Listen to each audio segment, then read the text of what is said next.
Welcome to episode 142 of Silver Lining for Learning. This is called Through the Staff. Through the Staff, a global virtual musical community helping kids achieve their dreams. We'll find out some of those dreams. We'll find out about the community involved. We'll find out a little bit about music. We'll educate Young on music because he doesn't know much about music. And we're going to hear from 4 people today. Some shows we have 1 person, 2 people, 3. We have 4 today. We have Matthew Garcia, who I found fascinating when I watched his TED Talk. Watch that TED Talk. Go to the blog post for this episode and click on it and take a look if you haven't seen it already. Domique Riley will be with us as well. Ashton Prince, they're situated in one room together, and Jessica Wu. And the latter 3 are in the Houston area, and Matthew's in the Boston area. So we've got the South, we've got the Northeast with Matthew and Chris, we've got the Northwest with Young, the Southwest with Punya, and the Midwest with me. So you're going to hear from people all around the country today. We're going to start with Matthew explaining what Through the Staff is, and maybe others can explain it a little bit further. I didn't say better, a little more. And so Matthew, start up and what you're doing with Through the Staff, what your role is, and maybe some future directions and so forth. So we'll start with Matthew, then Domique, and then Ashton, and then Jessica. Sure. Well, thank you so much for having us today, Kurt. It's a pleasure to speak with you all today.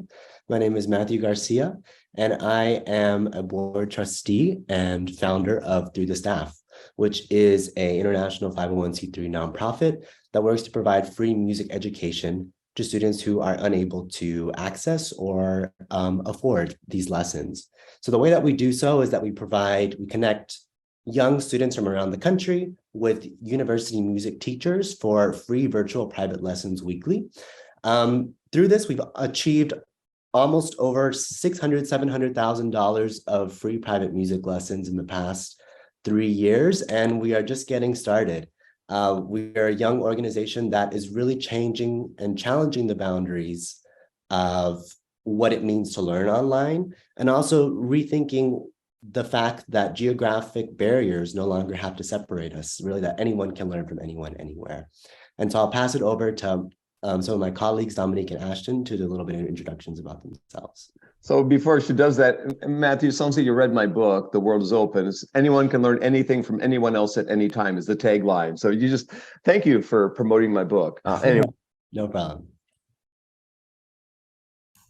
Yeah, so I'm Domique. I'm the executive director of Through the Staff. I joined the organization fairly early. It started back in late March 2020, and I got on the team around August 2020 because I saw this Instagram post that had basically gone viral over the summer, talking about socioeconomic gaps in access and music education and all of the things that have been accelerated by the pandemic and things like that. And I was like, this is exactly what I have been thinking about and trying to shape my career around solving that issue for years at this point. I was in a leave of absence for my master's degree at the time. And so I hit them up and I literally sent them a DM on Instagram. Matthew and I had a phone call, and I got on as director of operations at the time, just sort of figured out logistics, and now we're here, which is super wild. We became a 501c3 back in February of last year. So been about a year, which was super exciting, huge step. When I joined, the team was 6 or 7 people. And now we are harnessing nearly 30 admin volunteers to manage. On average, from semester to semester, it's about 100-ish teachers that are volunteering their time with our students, and about 100 or 80 to 100 students every semester, I would say. I can let Jessie talk a little bit more about the details of that because that's her whole job at the organization. But our most major program is the lessons. We're connecting, like Matthew said, students 2nd to 12th grade that can't afford or access the lessons on their own. With the way we vet it is basically, would you be able to access the service without us? And that connects them with volunteer college students all around the country. Doesn't matter where they are. We're just getting the kids in the lessons that they need to have at no cost whatsoever, which I think is the coolest part of it. And then we've got a couple other programs as well that we've got going on. We have performance opportunities for the students, which I love to see. They're all super supportive of each other. They get an opportunity to like practice playing in front of people and cheer on their peers. And they're all extremely sweet to each other during the recitals. And then we occasionally will have guests in to do various different like master classes or webinars for the kids as well. And then we also have sort of like the beginnings of a third branch program called the Education Fund, where we actually ship materials to students directly. Because there's so much more that goes into a successful music education journey besides just the one-on-one time with a lesson teacher. Things like music stands, reeds, shoulder rests, like the cost of sheet music alone, it just sort of, the list goes on and on. So that's definitely a need that we saw being complementary to the services that we are offering. So we just had a meeting yesterday to vote on like a handful of stuff that we're shipping out to kids like next week. And they never have to return it to us. And it's high quality stuff as well. So yeah, that's sort of general overview of what we're doing. I think I probably hit all the highlights. You can continue from where I'm at. Sorry. So my name is Ashton Prince, and I am the current director of communications and also another board trustee for the staff. I actually started a few months after Domique. She went on as the operations head, and then they did a somewhat of like an outreach for more administrative positions. And Domique literally hit me up and was like, "Hey, I know this is some kind of thing you've been interested in," which it is. And so I guess I added on the following, March or January or February, right after that. And have stayed in since. Started with operations and communications, and then as we reorganized, became just communications, and still have like a hand inside of like internal operations and whatnot. I don't know what else to say about it. Communications is pretty self-explanatory, right? It's any internal and all external communications from the organization to its communities or any outside communities that are working in with us. And then I guess Jesse, if you'd like to go. Hi, my name is Jessica Wu. I am the Director of Program Operations. I started volunteering with Through the Staff around the summer of 2021. I learned about it from Domique and Ashton because I went to school with them at the University of Houston. And actually, when Domique first started, one of my roommates, which he also went to school with us, Tim Hanley is one of our clarinet teachers, was my roommate in Boston, where we were both doing our graduate studies. And so he talked to me about it, and I'd heard him giving his lessons to his Through the Staff student through the wall. And I felt like, this is something I wanted to be involved in. And so when Domique reached out, basically, we were opening applications for more associate members to expand our admin team. I came on as, at that time, called the Education Team Associate because I did do my undergrad studies in music education at the University of Houston, and I'm very passionate about pedagogy, so I wanted to come in and be able to help in that aspect. And then as things grew and we kind of structured things for more long-term growth, I became Director of Program Operations. And basically what I do is I do a lot of lesson managing. I match teachers and students together after we screen their applications. And as Domique mentioned, we have about 200 people in the program each semester, usually about over 80 teachers and over 100 students that we pair for lessons. So that's kind of how our numbers have been consistently, which is great. Well, thank you, Jesse and Domique and Ashton and Matthew. And as Domique mentioned, they're kind of heading towards their 3-year anniversary. We are also heading towards our 3-year anniversary show coming up. The next 2 shows will be kind of anniversary shows, in fact, for us. So this is a kind of like an anniversary for both of us. And so congrats and applause to you and expanding. I'm going to have questions about how you did expand, but first, Punya's going to ask a question, Young's going to ask something, and then Chris, and then I'll come to my questions on expansion. So Punya? Sure, thank you. And this is so exciting to hear because we usually we get a lot of traditional educators talking about like traditional content. To have people talking about music, I don't claim to have any special talent in that regard, but it is such a critical part of who we are as humans.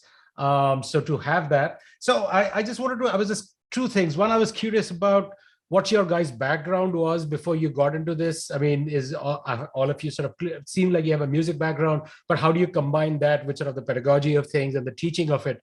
But the second piece, which I think is intriguing to me, and I'd love to hear your thoughts on it, is teaching music online. To me, this is such a one-on-one sort of a relationship that has to be in, I mean, again, not speaking as somebody who knows music or plays an instrument, but I was, when I was a kid in India, I learned the tabla when I was very, very, very young, and then dropped it. So the joke being that if you play the tabla in India, I call it tabalchi. So what I have become is a table chi, because I can only drum on the tabletop right now. That's all I do. So I was just curious to see what you've learned about teaching music online. Like, what has this medium allowed you to do beyond reach? And what are some of the constraints and ways that you have figured a way around it? So two-part question is like your backgrounds coming into this, and then what have you learned in the process of doing this online over the past 3 years or so? We have a pretty varied, well, not super varied, but varied enough background to probably like go one by one, I think. And talk, you want to just do the same order? Matthew first? Sure, I can talk about it. So, I dive a lot into my musical background in my TED Talk. But to summarize it all, essentially, I kind of was a typical through the staff student now.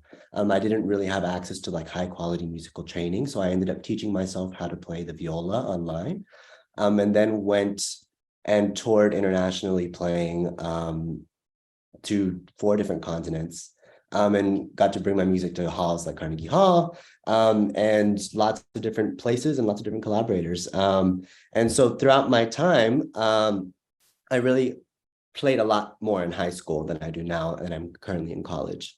I realized that the world of music is incredibly unfair in the ways that it is incredibly expensive to advance in the musical field. It is incredibly dependent on who you happen to know and who those people know, and can connect you to opportunities and knowledge that you need in order to succeed and advance as a musician. And so even though I'm not an educator, a musical educator, or even pursued music in undergraduate, I kind of had that deep knowledge of the industry and the ways in which these systemic barriers existed.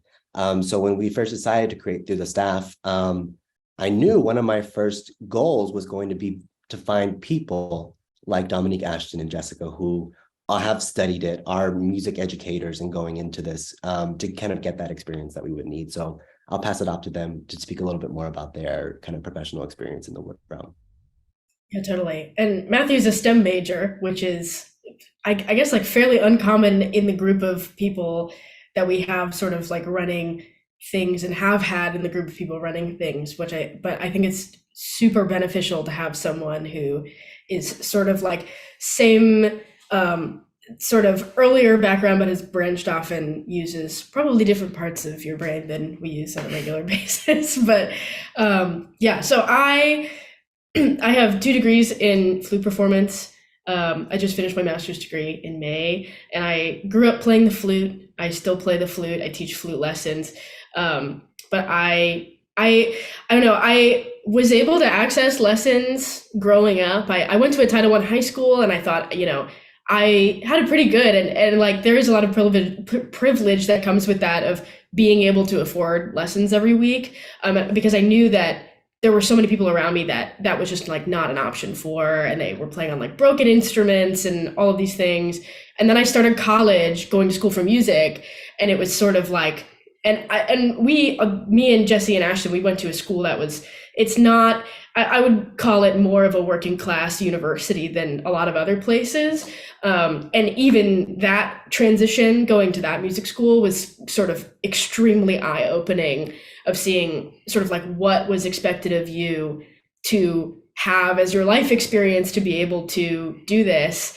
I was like auditioning for my grad schools, playing on a flute that I got when I was like 14 years old. And then I got to grad school and went to a place that was really, really like a very sort of more prestigious performance school to be at. at least like looking on from the public. And I was like, this is a completely different experience being surrounded by people that have had access to things that I didn't even know that I didn't have access to begin with. And I don't know, I realized that very quickly when I started college. And I think that's sort of like the rallying thing between all of us is at some point or another, we've been like, hold on a second, this is like not good. Not that, you know, there's not obviously wonderful things going on in the world of music education and music, but there's a whole lot of stuff that needs to be addressed. And I'm really happy that we're all sort of like on the same page. Anyways, I just talked for a really long time. You can talk about yours now. So I kind of have a mixed bag of experience. I've been a musician since I was about 5. And at that point, I only played violin as a child for about 4 years. And it was like the normal way, right? You play with the Suzuki teacher at their home. And like, granted, I felt like I was getting everything I was supposed to. It was not the situation I was like, at that time I wasn't aware of, right? And then from there, I moved to piano. I had a very smart mother who wanted me to play something that was more, as she likes to say, versatile, not knowing what it meant, but she was completely correct. And then from there, it got me into band in like middle school, and I started doing percussion, which is what I currently play like as my primary instrument. And from the time I started to the time I got to college, I had a very widespread of experience with what I was doing in music.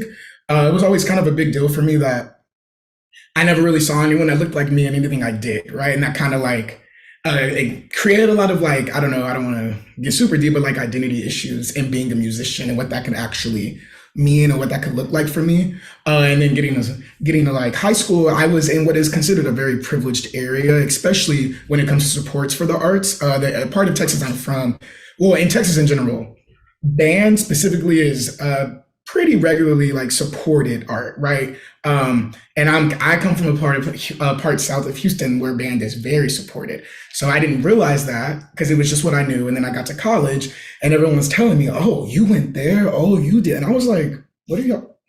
What did y'all do in high school? Right. So it kind of made me realize I had like flipped on like my experience from what I saw when I was a kid to like what I experienced by the time I got to college. And then in college, it was kind of just this mix of kind of what Domique is saying. It's kind of a mixed bag with the school we went to, where like some people came from like me, like the super privileged programs, some people didn't. And like, it's this whole like realizing that there's this community that's so, I don't know why, and there's so much of a gap between the people who are wanting to pursue it. And then you realize like, then there's another group of people who decide not to pursue it, right? Because they're already at the low end of that gap, if that makes sense. So I guess at this point, it's kind of like, I want to, I don't know, get less of the gap, if that makes sense, right? Like create more accessibility for everyone in general.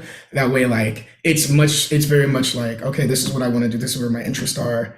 Also, it would be amazing to see, you know, not that I'm having issue with, but more people that look like me in what I do, right? Like it only brings comfort to anyone that can experience that.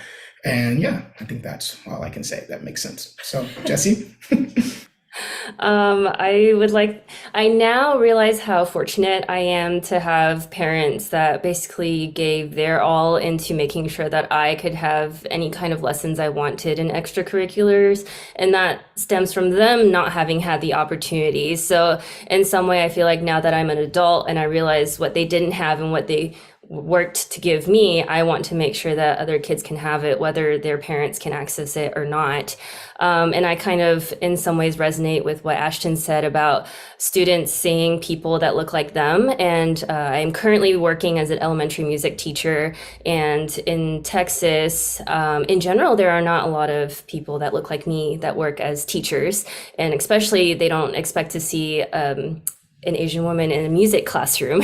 And I teach in a district where there are a lot of Asian students. And I've never had that reaction before where students are like really excited to see me just because I look more like them. So that's been really cool to see in person.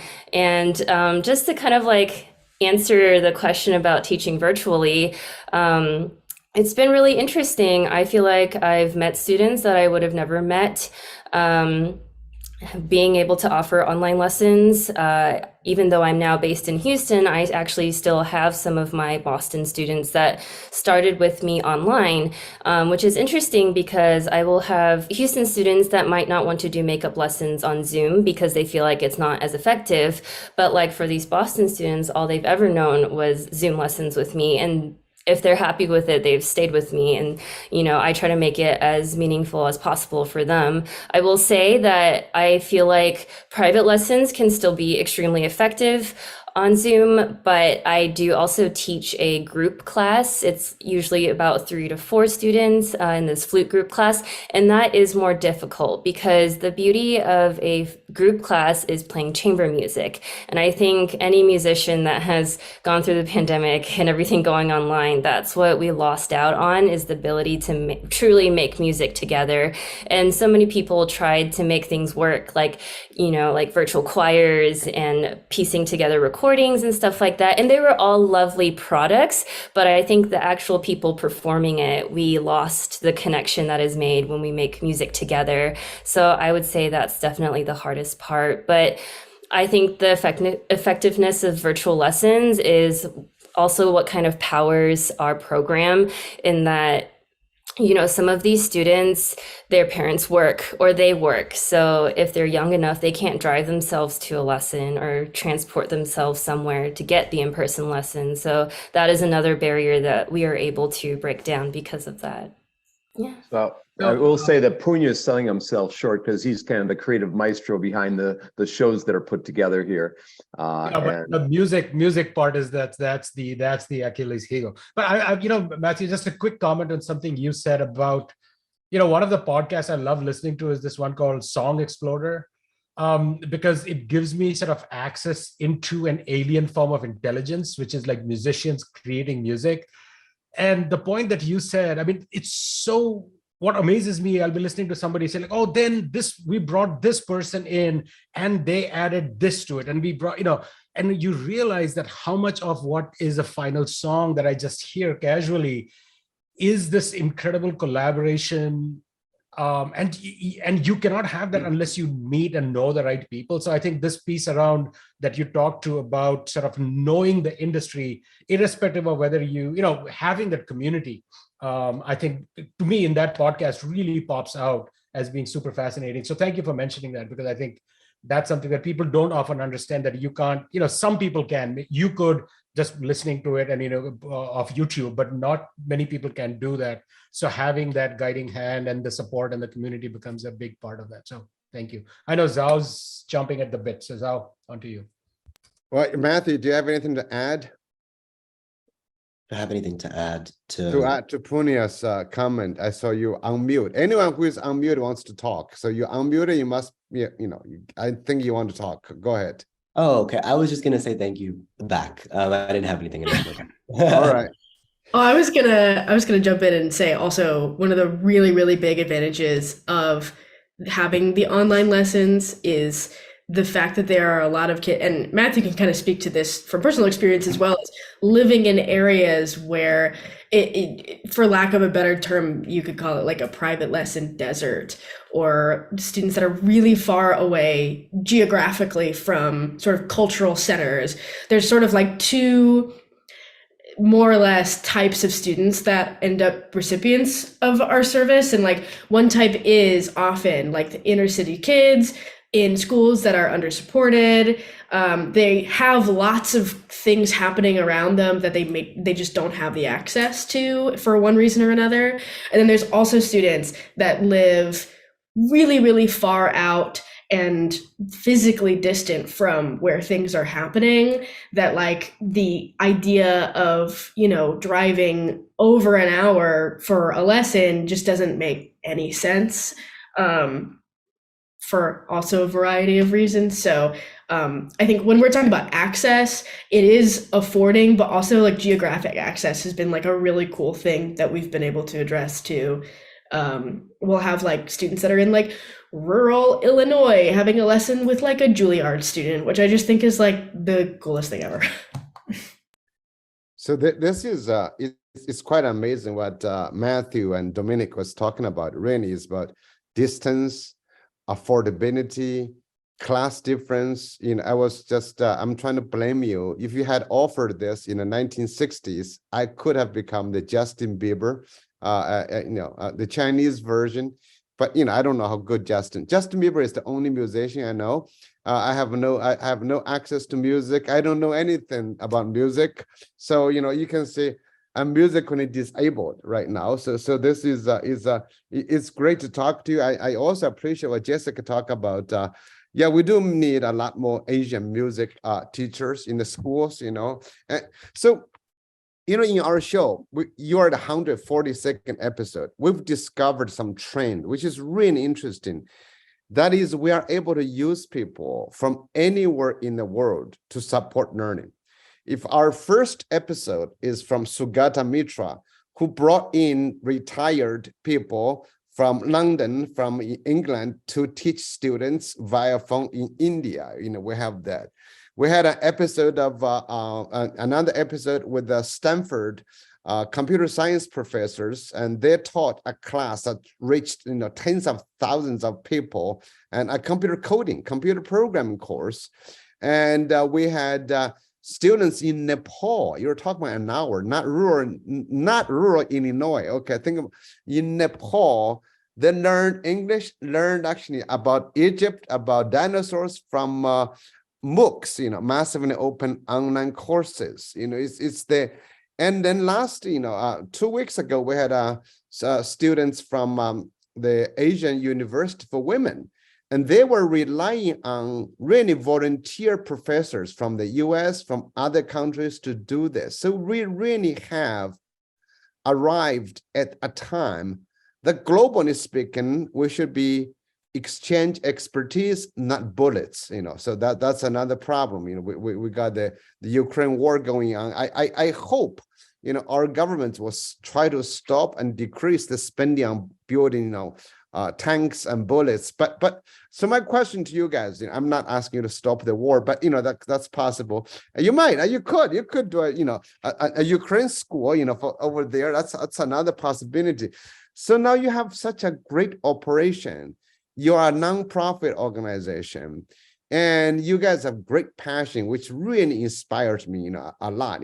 I think I might take on your courses, but I'm, above 12th grade, so I won't be able to enjoy that. So my really question is for you, all of you, is to see, how do you become even bigger to reach more people?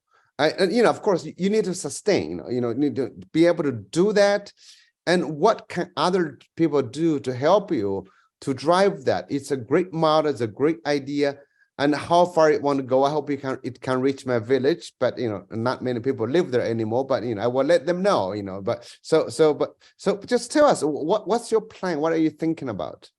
Yeah, so I think the coolest thing about the model that we have is that several people have identified this very quickly, that it is sort of infinitely scalable. Like right now it's national, just because we're a little restricted by like background checks and like time zones and like, balancing those sorts of things. But really the only barrier to us being able to expand our services is funding for the systems that will enable us to do that, which is really sort of like the path that we're sort of really trying to hit down lately, which is like we're able to accomplish so much on a volunteer team, a very young volunteer team too, which I think is incredibly special what we have. The entire team is like 32 and under, which is like wild, and nobody gets paid a cent. And as long as we have teachers that see a reason to participate, we're going to have students that are somewhere that need the access to the services. And most of our teachers only teach 1 or 2 students a week. So that makes the barrier to entry pretty low for teachers. We're trying to work to provide resources for them as well. So we're like making great teachers as well. And aiming for sort of like a cyclical thing. But I honestly see it as, like I said, like infinitely scalable once we start being able to pay for really boring things like student information systems and like Like we just now ran a really successful fundraiser that is going to enable us to pay for a contract with Texas Accountants and Lawyers for the Arts, which will get us legal assistance and accountants and also all of these very boring things that are unfortunately very necessary for us to do more of what we're doing. But yeah, sorry, Matthew, I'm sure you've got things to say. No, thank you, Domique. I think you've shared so much about kind of the scalability that we are as an organization itself, but I think some things that need to happen on an industry-wide level in order to make sure that other organizations in our similar area are able to grow and kind of scale in the same way is that one, funders have to understand that virtual nonprofits are the future. Really, I mean, nonprofits for years have been getting amazing money and doing great works in their communities. But like you mentioned, the global community now exists. We are able to help each other and not shoot at each other anymore, right? Like education exists on such a large scale. And I think when the funders really kind of donate the amount of money that we need to kind of scale these initiatives, we're going to see so much growth in this industry. And I think another thing that also needs to happen is that people who have experience, advice, knowledge, and power really have to see themselves as sharing that with people who are just starting these organizations for the first times. So for example, I think Through the Staff was very lucky because at a very young point, we were, my personal mentor, Dr. Thomas Wolf, who runs Wolf Brown Management Consulting, is a nonprofit consultant for probably 30, 40, 50 years at this point, took us under our wing and really gave us so much personal experience and advice as to how to run and manage a nonprofit. So I think if it weren't for that, we would not be able to scale as quickly, or we wouldn't be able to fundraise, or we wouldn't be able to grow and share our ideas. And so he wrote a really brilliant piece that I'll share with you all. Maybe we can share it to the blog audience recently about the importance of the people with the knowledge and the power and the willingness to help young people who are interested in this, to nurture them and guide them into the next generation of professionals who are leading these nonprofits, and to really rethink, who it is that runs nonprofits in the first place, because the people who are able to access the kind of education at the Harvard Kennedy School or the Boston School of Public Management, like these are people who historically have had wealth and knowledge and power and able to get into these institutions. And so now anyone from anywhere can start a virtual nonprofit and do these kinds of amazing things. And so I think rethinking who we get to lead the future of social innovation and making sure that we have really good mentors for them is just something that will be able to help us scale on so many different levels in the future. And to kind of go off of that, when the four of us were kind of talking about meeting with you guys today, we kind of touched on the subject of how, we don't want to like copyright or patent whatever we end up being able to create. Like we have a plane now, even though we were like flying the plane while building it for a little while. But we would love for anyone who hears this and this speaks to like ask about how we're doing it so they could potentially start one in their community. And then, like you said, like if we're all helping each other, it just helps this kind of model grow and refine. And on a smaller scale, we've already had some students graduate from the program now that we're into our third year or so, and come back to be teachers. And kind of what I'm hoping to see as the person who has like seen these students turn in feedback forms, talk about their experiences and stuff like that, is eventually I would love to see students that don't go on to be musicians or like professional musicians, but come back and help the administrative team, because like you've mentioned, it was lovely that we had someone like Matthew on board so that we have a perspective from a non-musician and someone who's studying in like STEM and management and that kind of thing, because we need all viewpoints to get better. Chris is going to jump in here. Chris? So I want to build on something Matthew said about virtual nonprofits. Silver Lining for Learning began and has been all about the fact that people people don't understand online learning, and they underestimate its potential. They think of it as a weak form of face-to-face interaction as opposed to having different strengths and being complementary to face-to-face in a lot of ways. And yes, I understand that the chamber music experience is co-located, but sometimes the person that you really want to be in the chamber music ensemble is 2,000 miles away, and now we can bring them in. So, online is less good at some things, but it's better at other things, and I think taking advantage of that is important. And the medium is still evolving. Years ago, I was at Aalborg University in Denmark, and one of their specialties is that they have really, really advanced faculty in different instruments. And so if you're a professional musician, say with the Cleveland Orchestra, and you want to get into one of the top 5 orchestras in the world, you take your oboe lessons with somebody at Aalborg. But of course, people like that can't necessarily travel to Denmark. So what they built is a telepresence suite where an entire wall is a screen, and the student goes to a telepresence suite that has similar capabilities. And what they talked to me about is the fact that something happened that they called the third room. So the instructor is in a room and the student is in a room, but eventually, as they played together and talked together, they felt as if they were in a third room, a room that didn't exist, a room where they were physically co-located. And I think as the technology gets more and more powerful, we get closer to that. I'm wondering when, VR is coming down, when people are able to both wear quests, or maybe the whole chamber group wears a quest. Do you feel more as if you're co-located? There's some interesting questions here. But moving from the observation to a question, I see at least 3 kinds of people who take music lessons.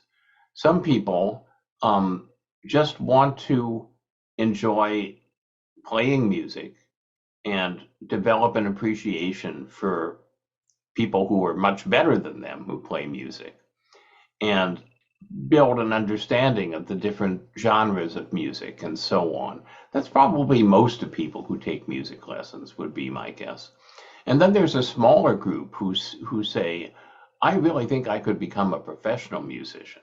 I really think I'm good enough to be with the top performing groups.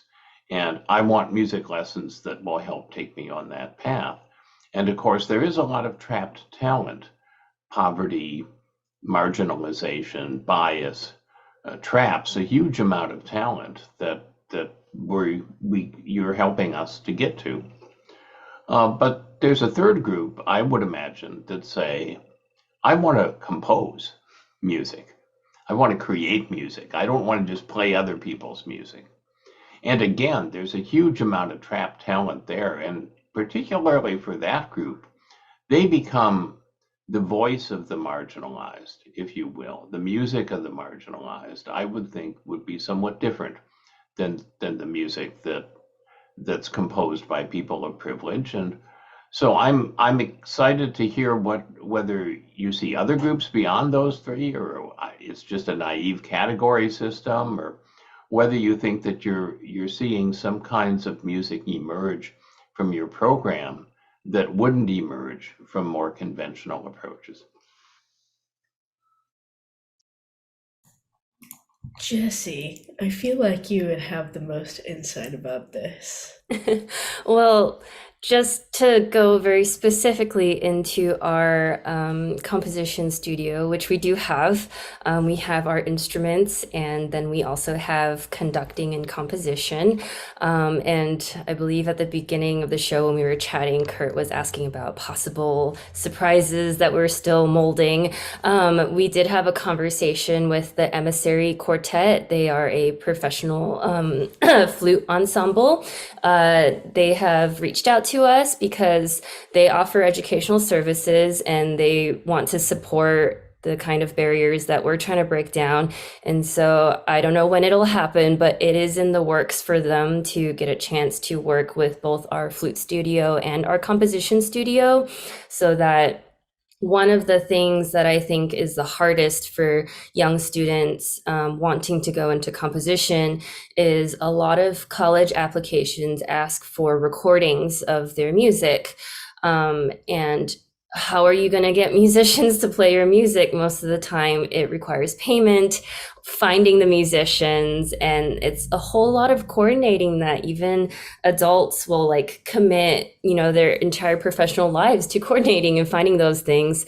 And so one of the really cool things that could come out of this collaboration is our composition students receiving a actual recording from a professional ensemble. And so although we haven't had a chance to hear many of our students' compositions, I'm sure there will be exciting things that come out of that. Although Domique was at one of our recitals where Leah, one of our guitar students, did write compositions with her guitar teacher. And I don't know if you have any comments about Leah's performance that might speak to answer Chris's question. Oh, yeah. Well, okay, I'll talk about Leah's thing and then I'll talk about the thing that you said to me the other day that I thought you were going to say. Leah is one of our, I think she's technically a jazz guitar student, and she happened to get paired, she's in high school, and she happened to get paired with a friend of mine who at the time that they were paired together, he was a doctoral jazz composition student at UT at the same time that I was at UT, which is how we knew each other. And he's a professional jazz guitarist, and Leah was paired with him and expressed that she was interested in songwriting. And it just so happened that the jazz guitar teacher was also a composer, essentially. And he sent me a recording of her song, and I was like, this isn't just good because like I'm obsessed with everything that the Through the Staff students do. This is good. Like I would like play this in my car while I'm driving to work, good, and like jam out like on my own. I was very, very impressed by it. So there's like little things that crop up like that. And then the occasional performances we've gotten from the composition students as well have been like astounding, truly, which is like, just speaks to the teachers that we have on board as well. I think a lot of them connect personally with the mission that we have in some way or another. And I think that definitely colors sort of the more, I guess product is the word. I don't want the creative output that comes from our students. Yeah, totally. But the thing, I thought you were going to say Jesse said this. Was it my educational philosophy spiel? Yes. Yeah. So in my undergrad studies, when I was student teaching, my elementary school mentor teacher is from the Kodai School of Teaching Elementary Music, which Kodai is a composer, but he has a specific methodology that he developed for teaching children. And one of his quotes that still lives in my brain and will probably live there forever is that he always said that children deserve the best. And to me, that's like the best in music, the best in education, the best of everything, because, as cliche as it is, children are our future. And so part of my personal teaching philosophy is that I'm not necessarily here to foster professional musicians. I don't believe that everyone should become a professional musician. That's not what I want. But I do believe in fostering lifelong musicians, being able to graduate from your elementary class or your middle school band program, your high school orchestra, and regardless of what you do after that with your instrument or your voice, being able to identify as a musician, just saying that, I've done music, I can do music, and I am a musician, regardless of what level. People like Matthew, who is still playing with like other Harvard students and chamber groups and stuff like that. So that's my educational philosophy. Does someone want to add to that before I have a comment and a question? Yeah, just kind of like going back around the initial question, you mentioned, Chris, that there were three types of people, and I kind of agree with that. There are the people who are striving to do this as for the longevity of their life, right? There are the people who want to understand it, and there are the people who want to create what it all is. And I just think it's really important to like go back to what Jesse said about creating lifelong musicians, because like to be honest, I have a very similar philosophy as I think everyone in the world should be some form of a lifelong musician, right? Whether you're here to appreciate or to learn the craft or to develop the craft past what it is, right? They all kind of like rely on each other for this like ongoing cycle of music to just be a part of life and to like, progress. And I just think that's really important. I think that's something that kind of like rings true with what Through the Staff is, right? Like increasing the accessibility isn't always about increasing the amount of people who know how to play this Bach partita perfectly, right? It's more so about giving more people the ability to have positive experience with music and then to have that to go further in their life and then, just continue to cultivate music as what it is, which as we've already kind of spoken on, it really is like a pillar to life, right? Like art, expression, it's all of that. I just think it's really important that that is what Through the Staff is doing, right? And like product of it, right? By creating this like situation where people have access to education, it's not always like, let's make them really good at what they're doing, right? And like in a technical stance, it's more so let's make sure they can like grow from this and like give this to someone else, if that makes sense. Definitely. I will just say really quickly that there's the importance of creating this from a solely the joy of experiencing music, but also the necessity of maintaining the future of the classical music industry. Because when you go to concerts nowadays, a lot of times the audience is a lot of an older crowd, of a particular demographic, of a particular wealth class.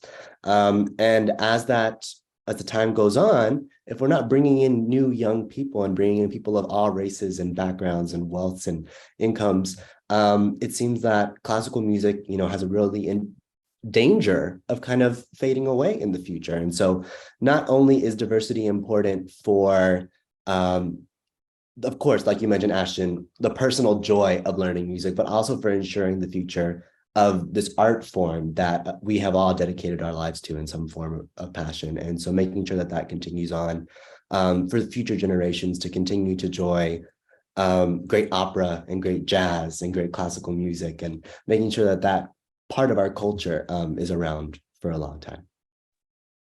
I will say that I'm at Indiana University, and it's not a working person's music school. I had the office next to Alan Bell when I started here, and that's Joshua Bell's father, who you may recognize. And we're fairly well known in the music world here, and always have free performances and whatnot on various things. Maybe you visited. Feel free to visit.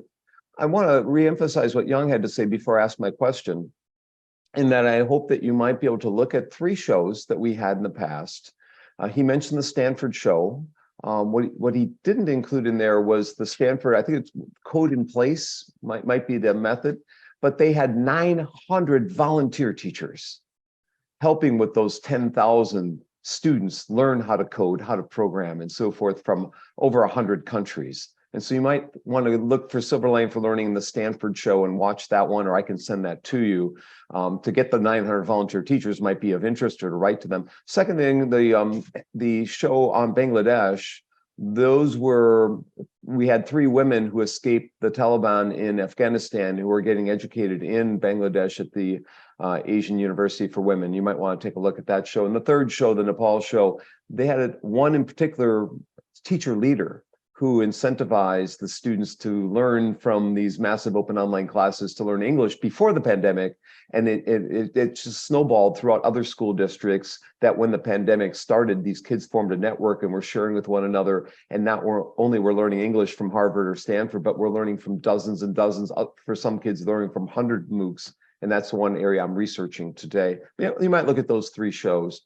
My question, I might pose this to let you answer any question, but I'm the guy, I've come from a learning theory background, so I often ask about the principles behind it, the learning principles. You have developed a community of practice. Maybe it's a small community of practice, maybe it's a growing community of practice, but it's community of practice nonetheless. and the community of learners as part of that. So I'm wondering if one of you could answer, what are the principles that are the components or the features that make your community practice successful?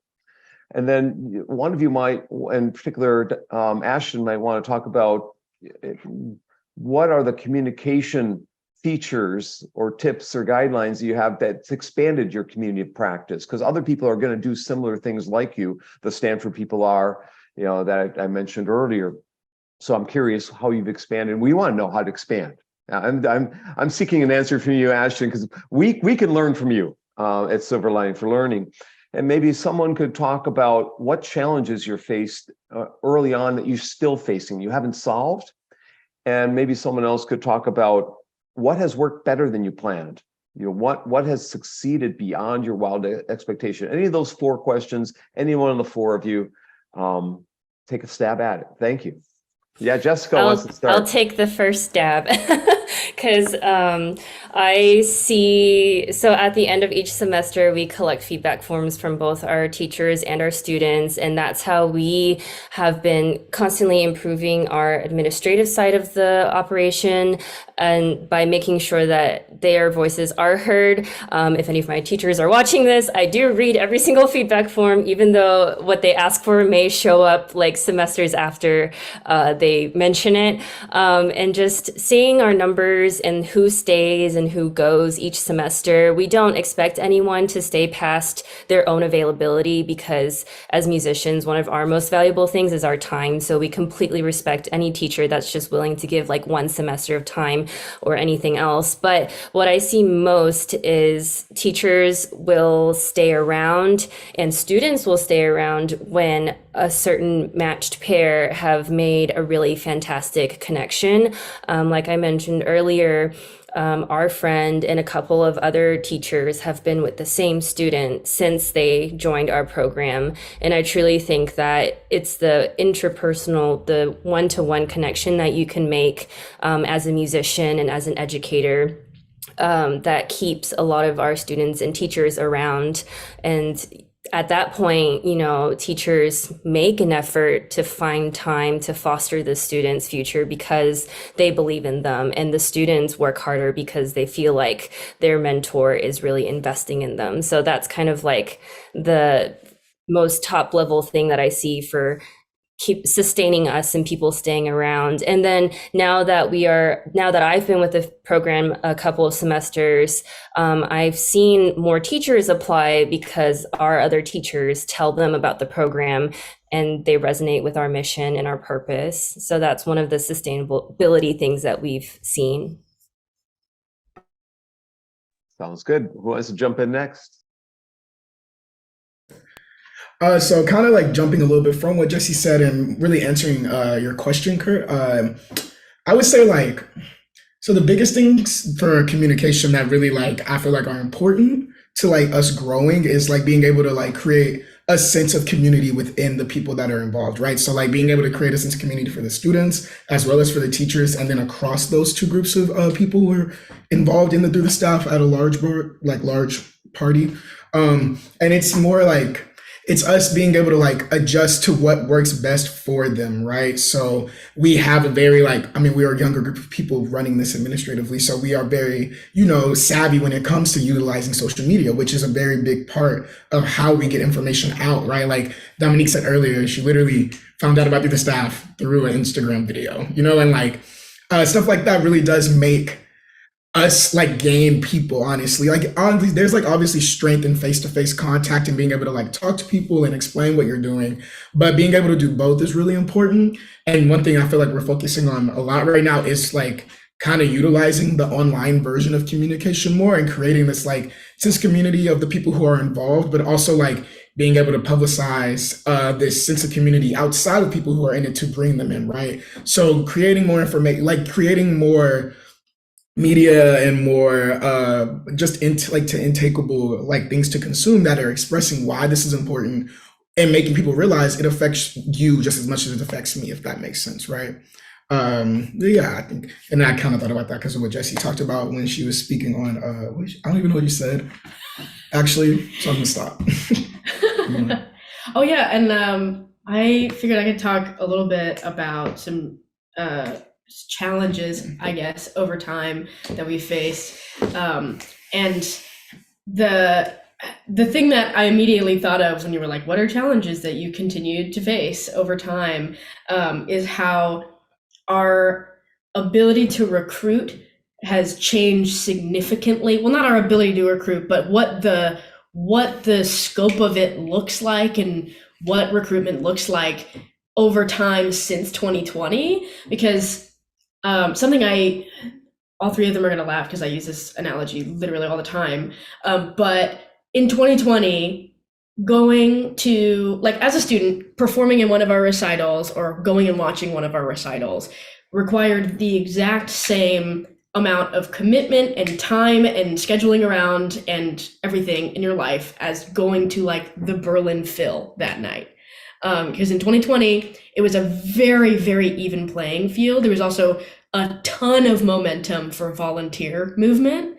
Everyone was like looking for some way to help other people at the time. And not that that's gone, obviously not. Like, we have a ton of volunteers that still see the need for our services and like have a desire to help us. But also our primary source of volunteers is college students who in 2020, or at least like comparing 2020 to now, are being expected to live extremely different lives than they were 3 years ago. And most of us with way less capacity to do all of those things than we did 3+ years ago. And so convincing people that it's worth their time to still give back in this way has been sort of like, I wouldn't call it daunting, because I'm still like routinely reassured by the number of applications that we have every semester, but it's definitely something that I know needs to be at the front of our minds all the time, because the role that this plays in people's lives is completely different than it was 3 years ago. So yeah, there was something else that you said that made me think about recruitment. I can't remember what it was. I will say, thank you, Domique, for that beautiful answer. To answer your final question, what has succeeded beyond your wildest dreams is the fact that global communities are able to exist and to do such incredible things. I mean, I thought of Through the Staff genuinely in the shower. When it was a crazy idea that I had. I was like, what if we, in the shower, your brain gets working. And I said, what if we do this? And what if that changes everything? And so I got out of the shower and I texted a friend of mine and I said, let's do this. And so we texted a couple of friends, and unbeknownst to us, it exploded into this organization with no intention of it. Through the Staff was supposed to be a pandemic project that lasted, the 2 weeks that the COVID was going to be gone in 2 weeks, right? But what we've discovered is that there are people who are willing to give so much of everything without ever meeting someone. I mean, I worked with Domique and Ashton for 2 years before I met them in person. And there are people from everywhere who see such need in the world and are able to kind of give their all to it. And it's really inspired me every day to continue to work in this. And I think it's inspired all of us to, when we're tired of the Zoom fatigue, or when we've had a very long day and, they're educators and dealing with students and things like that, to come down and sit and work on something that is bigger than all of us. And the fact that we can do that and not be in the same place is something that broke my wildest dreams and has completely changed how I think about the world. Well, you've kind of epitomized our show at Silver Lining for Learning, and you've had the same trajectory and the same length, 3 years. Thanks, Jessica and Domique and Matthew and Ashton. Before I throw it to Punya, would Young or Chris like to say any final comments? They're all good. Okay, so again, it was lovely having you on the show. Anyone watching this episode, watch that TED Talk with Matthew and contact Matthew, Domique, Ashton, or Jessica for more information. Their websites real easy to access, and you can get a hold of any of them, and they'll be happy to answer your questions. Punya, would you like to do a little comment yourself on this show and introduce the next show? I do. And so this is a story I often tell. So Kurt mentioned that, I really dabble with the visual arts. So I love that. And when I look back on it, this is really interesting, like how at some point I felt like I had talent. And this happened because my dad got transferred from a place called Mizoram in India to New Delhi. In Mizoram, all the kids, at least the boys, love to draw, and they love comic books, cowboy comics in particular. And so they would draw cowboys on a horse driving in into the sunset, standing with arms akimbo, ready to shoot out. And I would try to draw, and I was miserable, and they would make fun of me. I remember that. Then my dad got transferred to New Delhi, and suddenly in New Delhi, there is no culture of sketching and drawing. And I became the artist. They were like, oh, look at Punya, this guy's good. And then I start noticing sketching, and I'm like, oh, the eye on the side looks like this rather than this. I've been drawing it all along. That's how I ended up going to design school. That's how I still dabble. I maintain the website. I love doing this stuff. And what I'm listening to you guys is that you are giving children that opportunity to identify that talent. And I joke about the fact that my career would have been completely different if my dad had not been transferred, because I would still have this sense that I am not good at X, right? And so I think what you guys are doing is amazing. And like people now say, oh, Punya, you are good at the visual arts. And I'm like, no, I'm not. I just fooled myself into thinking that I am, and then I became good at it. And I just share that story because, I give this in my talks that talent is contextual. And unless we have the right environment with which it can be nurtured, we will never recognize it. Maybe Yang Zhao was Chinese Justin Bieber. We will never know because he just was not given that context, right? Or he could have gone in some other direction. Who the heck knows? And I think what you guys are doing, I just want to underline that. The energy and the passion that you're bringing to it, and particularly Matthew, this intersection of STEM and music, this is stuff that I have written about, that creativity often comes from at the intersection and margins of when these disciplines meet. So I hope that you find ways of making both of these pieces speak to each other in the work that you do in the future. But I just want to thank all of you for joining us today, because it's wonderful work that you're doing, and just glad to get to learn more about it. With that, next week, episode 143, it is at a different time. It will be at 11 a.m., so March 11th. And this is going to be about creating open, immersive, relevant, and responsive learning at scale. Our guests will be one of my close friends and colleagues here at Arizona State University, Ariel Anwar. Ariel is an extremely distinguished scientist in his own right in geophysics, and studies alien life, what the possibility of alien life is. But on the side, his passion for science and education led him to set up what is the center here called ETX Center, so Learning Through Exploration Center. And then with him will be our guest with him will be Norm Baer, who's the director of Open Learning Initiative at Carnegie Mellon University. And they will talk about some of the work they've been doing around adaptive open educational resources. So we all know about open educational resources as being textbooks and things that way, which you can download and read or read on a screen. But how do we create ones which are adaptive and freely available to learners across the world? So looking forward to that, episode 143 at 11 a.m.